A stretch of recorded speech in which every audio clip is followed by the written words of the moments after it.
معزز سامعین گرامی قدر، ستمبر کا مہینہ شروع ہو رہا ہے۔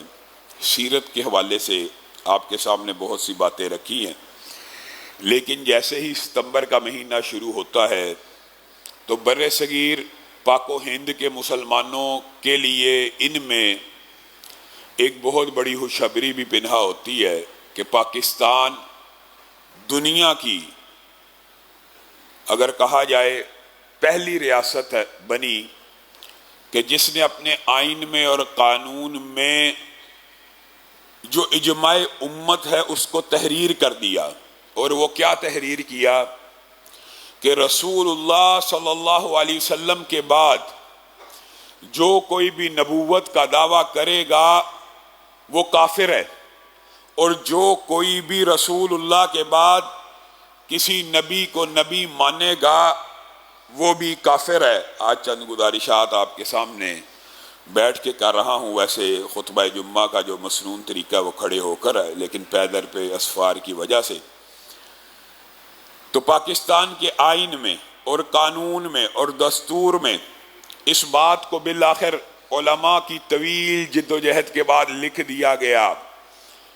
اور یہ طویل جد و جہد کس وجہ سے بر صغیر پاک و ہند میں شروع کی گئی اور پاکستان میں یہ نتیجہ کیوں نکلا، اس کا دباچہ اور اس کا مقدمہ آج کے نوجوان نسل کو سمجھانا ازحد ضروری ہے کہ نوجوان اپنے علماء کی اور اسلاف کی قربانیوں سے واقف نہیں ہیں۔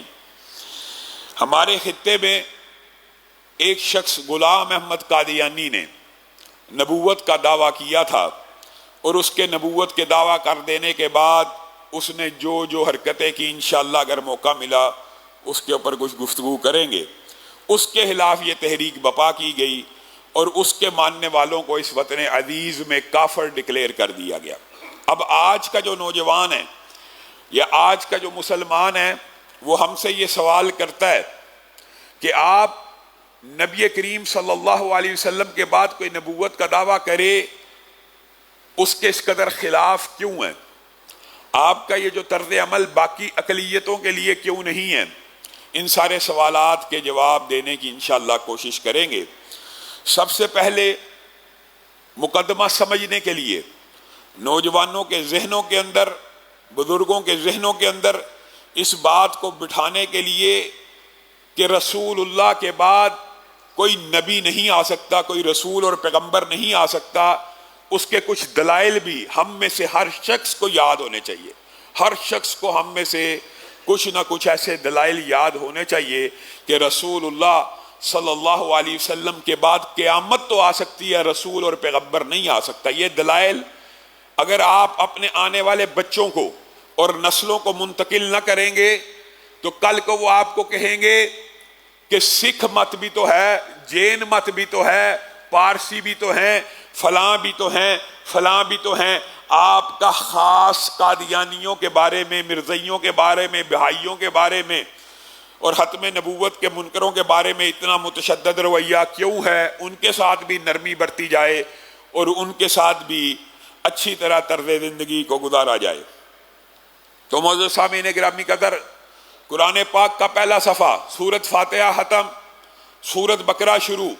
ابھی سورت بقرہ کی ابتدا ہی میں اللہ رب العزت متقیوں کی نشانی بیان کرتے ہیں۔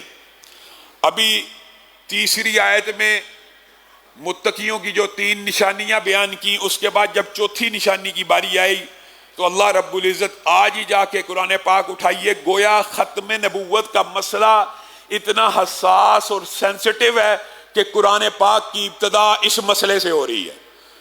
پہلی آیت سے متقیوں کی جو بات شروع کی گئی، پہلی ہی آیت کے بعد متقیوں کی جو نشانی بتائی گئی، اس میں سے جو چوتھی نشانی ہے وہ کیا ہے؟ والذین یؤمنون بما انزل الیک وما انزل من قبلک وبالآخرۃ ھم یوقنون۔ ابتدا قرآن کی ہو رہی ہے اور مسئلہ اللہ ختم نبوت کا سمجھا رہے ہیں۔ والذین یؤمنون بما انزل الیک، وہی کس کے اوپر آتی ہے؟ رسولوں اور پیغمبروں کے اوپر آتی ہے۔ وہی کس کے اوپر آتی ہے؟ نبیوں کے اوپر آتی ہے۔ والذین یؤمنون بما انزل الیک، متقیوں کی، مومنوں کی نشانی یہ ہے کہ وہ اس وحی پہ ایمان لاتے ہیں جو آپ کے اوپر نازل ہوئی. وہ وحی کیا ہے؟ کتاب اللہ. یہ قرآن وہ وحی ہے جو رسول اللہ صلی اللہ علیہ وسلم کے اوپر نازل ہوئی، اور وہ احادیث ہیں جو رسول اللہ صلی اللہ علیہ وسلم نے بیان فرمائی. مومن، متقی، ایماندار وہ ہیں جو آپ کے اوپر نازل ہونے والی وحی کے اوپر ایمان لے کے آتے ہیں. والذین یؤمنون بما انزل الیک وما انزل من قبلک. وما انزل من، بولیے وما انزل من قبلک.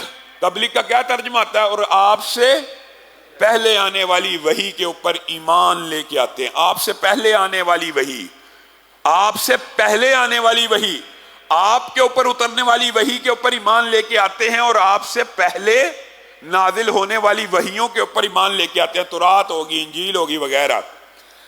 اب آپ بتائیے، اس کے بعد اللہ رب العزت نے متصل ایک ٹکڑا اتارا، وَبِالْآخِرَةِ هُمْ يُوقِنُونَ. آپ کے اوپر نازل ہونے والی وحی کے اوپر ایمان لے کے آتے ہیں، اور آپ سے پہلے نازل ہونے والی وحی کے اوپر ایمان لے کے آتے ہیں، اور پھر ایمان لے کے آتے ہیں وَبِالْآخِرَةِ هُمْ يُوقِنُونَ.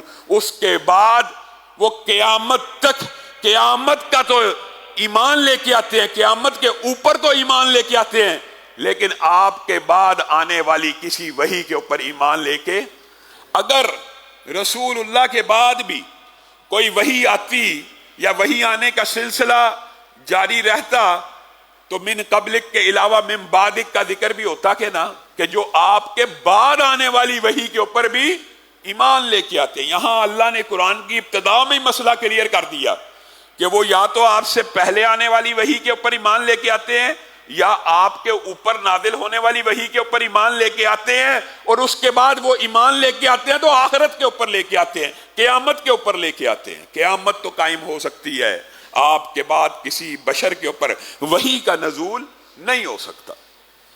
ایک بات. اور دوسری بات، یہ صرف قرآن کی ابتدا میں نہیں، پورے قرآن پاک کو اٹھائیے، احادیث کی ساری کتب کو اٹھا لیجئے، ساری کی ساری. جہاں جہاں نبیوں کے بعد نبی آنے کی گنجائش موجود تھی، وہاں نبیوں نے دعائیں کی، اللہ ہماری اولاد میں سے نبی بھیج. ابراہیم نے بھی دعا کی، اللہ ہماری اولادوں میں سے نبی بھیج، کیونکہ نبی آنے کی گنجائش موجود تھی. حتیٰ کہ عیسیٰ جو رسول اللہ سے پہلے آخری نبی آئے رسول اللہ سے قبل، اور ان کے دور میں ہی اس کے بعد نبوت کا سلسلہ کچھ عرصہ منقطع ہو گیا، وہ بھی قرآن پاک میں آیت ہے، وہ بھی کیا کہتے ہیں؟ وَمُبَشِّرًا بِرَسُولٍ يَأْتِي مِن بَعْدِ اسْمُهُ احمد. جہاں جہاں نبوت کی گنجائش موجود ہے، نبی دعائیں کر رہے ہیں اللہ ایسا نبی بھیج. جہاں نبوت کی گنجائش عیسیٰ کے بعد بھی ہے تو وہ کہہ رہے ہیں کہ میں تمہیں بشارت دیتا ہوں ایک نبی احمد کی. بتائیے قرآن اور ذخیرہ احادیث میں کیا رسول اللہ نے اپنے بعد کسی نبی کی، کسی وحی کی کوئی بشارت دی ہے؟ حتیٰ کہ آپ حیران رہ جائیں گے. رسول اللہ نے اس مسئلے کو اتنا کھولا کہ صحابہ کو بھی سمجھ آ جائے اور امت کو بھی سمجھ آ جائے. رسول اللہ نے کہا کہ نبوت نہیں رہے گی، لیکن وحی نہیں رہے گی، لیکن اچھے خواب رہیں گے. وحی کی وہ قسم جو نبوت کا 46واں حصہ ہے، 46واں حصہ، اس کی بھی رسول اللہ اپنی زندگی میں وضاحت کر کے گئے ہیں، تاکہ کوئی خواب دیکھنے والا یہ نہ سمجھے کہ میں نبی بن گیا ہوں، مجھے خواب آتے ہیں اچھے تو میں نبی بن گیا ہوں. اور یہ خوابوں کا پتہ چلنا کہ یہ خواب اچھا ہے یا برا ہے، یہ معبر بتا سکتا ہے. آپ کو کیا پتا خواب میں آپ نے جو آواز سنی ہے وہ شیطان کی ہے کہ روحانی ہے؟ آپ کو کیا پتا کہ آپ کو حکم دینے والا شیطان ہے کہ اللہ ہے؟ آپ اس بات کا اندازہ نہیں لگا سکتے. اس کا اندازہ علماء اور معبر لگائیں گے کہ میں نے جو خواب دیکھی ہے اس کے اندر جو بات ہوئی ہے یہ بشارت ہے، یہ راہ راست سے ہٹانے والی ہے. بعض اوقات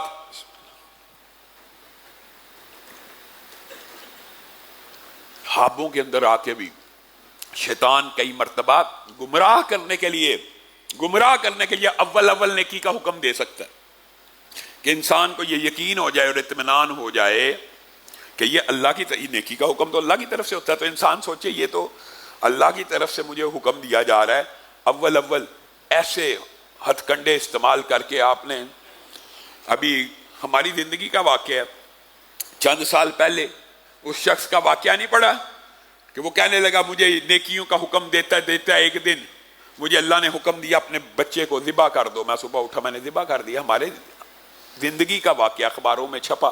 گویا شیطان کی آواز ہے خواب میں یا رحمان کی، یہ بھی یقینی نہیں ہے۔ نبوت کا 46واں حصہ ہے، لیکن یہ بھی کوئی شخص یقین سے نہیں کہہ سکتا کہ یہ خواب اللہ نے دکھایا کہ شیطان نے دکھایا۔ اور رسول اللہ صلی اللہ علیہ وسلم نے اس جز کو بھی بیان کر دیا کہ اچھے خواب رہیں گے، یہ نبوت کا 46واں حصہ ہے، لیکن میرے بعد نبی نہیں آئے گا، وحی کا کوئی سلسلہ نہیں آئے گا، صرف یہ اچھے خواب ہوں گے جو امت میں جاری و ساری رہیں گے۔ گویا رسول اللہ صلی اللہ علیہ وسلم نے ہلکی سی ہلکی بات بھی بیان کر دی۔